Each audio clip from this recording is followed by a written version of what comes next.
गुप्तदान, प्रार्थना, उपवास, स्वर्गीय सम्पत्ति र चिन्ता फिक्रीको बारेमा प्रभु येशू ख्रिस्टले तपाईँ र हामीलाई मत्ती लिखित सुसमाचार 6 अध्यायमा यसरी सिकाउनुहुन्छ। होसियार बस, तिमीहरू मानिसहरूलाई देखाउनलाई धर्म कार्य नगर, नत्र त स्वर्गमा हुनुहुने तिमीहरूका पिताबाट तिमीहरूले केही इनाम पाउने छैनौ।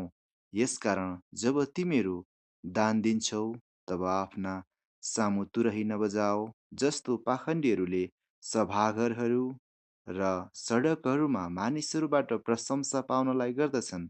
साँच्चै म तिमीहरूलाई भन्दछु, तिनीहरूले आफ्ना इनाम पाइसकेका छन्। तर जब तिमी दान दिँदछौ, तिम्रो दाहिने हातले के गरिरहेको छ, सो देब्रे हातले थाहा नपाओस्। तिम्रो दान गुप्तमा होस् र गुप्तमा देख्नुहुने तिम्रो पिताले तिमीलाई इनाम दिनुहुनेछ। जब तिमी प्रार्थना गर्दछौ, तब पाखण्डीहरू जस्ता नहौ, किनकि तिनीहरू सभाघरहरूमा र सडकहरूका कुनामा मानिसहरूले देखुन् भनी खडा भएर प्रार्थना गर्न मन गर्दछन्। साँच्चै म तिमीहरूलाई भन्दछु, तिनीहरूले आफ्नो इनाम पाइसकेका छन्। तर तिमी जब प्रार्थना गर्दछौ, आफ्नो भित्र कोठामा पस र ढोका थुनेर गुप्तमा हुनुहुने तिम्रो पितालाई प्रार्थना गर, र गुप्तमा देख्नुहुने तिम्रो पिताले तिमीलाई इनाम दिनुहुनेछ। म प्रार्थना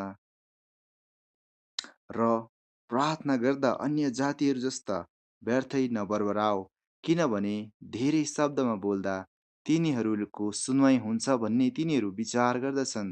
यसकारण तिनीहरू जस्तो नहौ, किनभने तिनीहरूले उहाँसँग माग्नुभन्दा किनभने तिमीहरूले उहाँसँग माग्नुभन्दा अघिबाटै तिमीहरूलाई कुन कुन कुराको खाँचो छ, सो तिमीहरूका पिता जान्नुहुन्छ।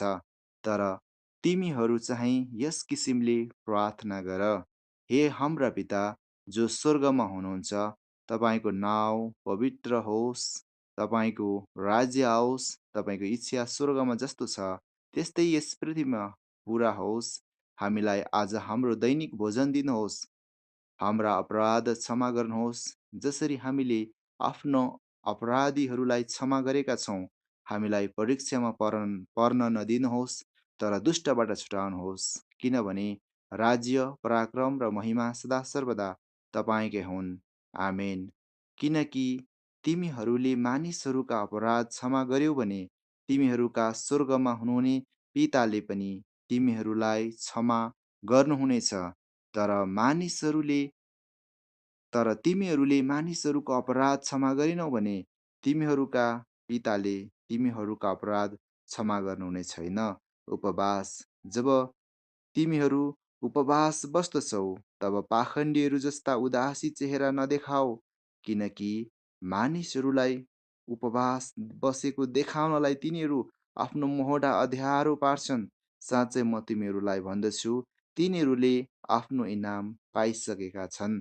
तर तिमी चाहिँ उपवास बस्दा आफ्नो शिरमा तेल लगाऊ र आफ्नो मुख धोऊ, र तिम्रो उपवास मानिसहरूले होइन, तर गुप्तमा हुनुहुने तिम्रो पिताले देखुन्, र गुप्तमा देख्नुहुने तिम्रो पिताले तिमीलाई इनाम दिनुहुनेछ। स्वर्गीयको सम्पत्ति: आफ्नो निम्ति पृथ्वीमा धन सम्पत्ति नथुपार, जहाँ किरा र खियाले ती नष्ट पार्छन् र जहाँ चोरहरूले घर फोरेर ती चोर्नेछन्। तर आफ्नो निम्ति स्वर्गमा धन सम्पत्ति थुपार, जहाँ किराले वा खियाले नष्ट पार्दैन र चोरले पनि चोर्दैन। किनकि जहाँ तिम्रो मन हुन्छ, त्यहीँ तिम्रो किनकि जहाँ तिम्रो धन हुन्छ, त्यहीँ तिम्रो मन पनि हुन्छ। आँखा शरीरको बत्ती हो। यसकारण यदि तिम्रो आँखा स्वस्थ छन् भने तिम्रो सारा शरीर उज्यालो हुनेछ।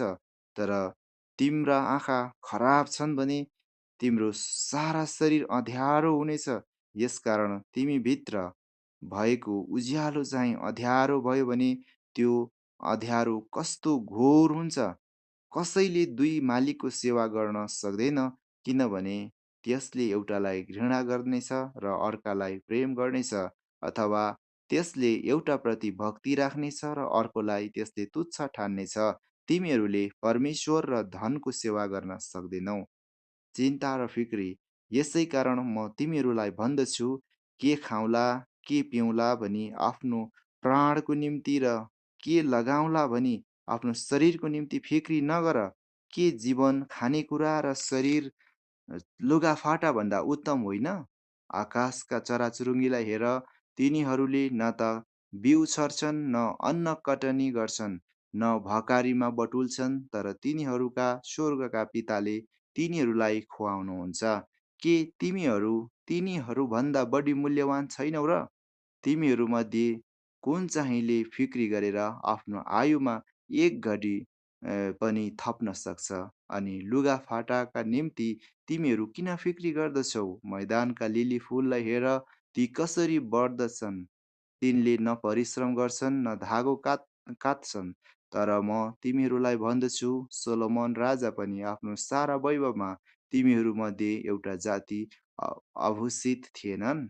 आज हुने र भोलि अगेनोमा फालिने घाँसलाई परमेश्वरले यसरी पहिराउनुहुन्छ भने ए अल्पविश्वासी हो, के तिमीहरूलाई अझ बढी उहाँले पहिराउनुहुने छैन र?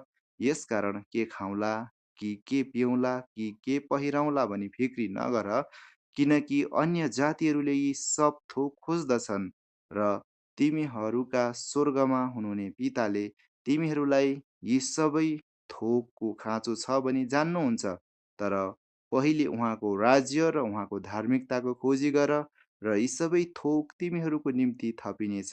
यसकारण भोलिको निम्ति फिक्री नगर, किनकि भोलिको दिनले आफ्नो फिक्री आफै गर्नेछ। आजको दुःख आजको निम्ति पर्याप्त छ। परमप्रभुलाई महिमा भएको होस् यो वचन पढाइ सुनाइबाट, कि साँच्चै नै तपाईँ र म प्रभु यीशु ख्रिस्टको यो शिक्षालाई सुन्ने अनि पढ्ने मात्रै होइन, तर यसलाई मनन गर्ने र पालना गर्नेहरू हुन जरुरी छ।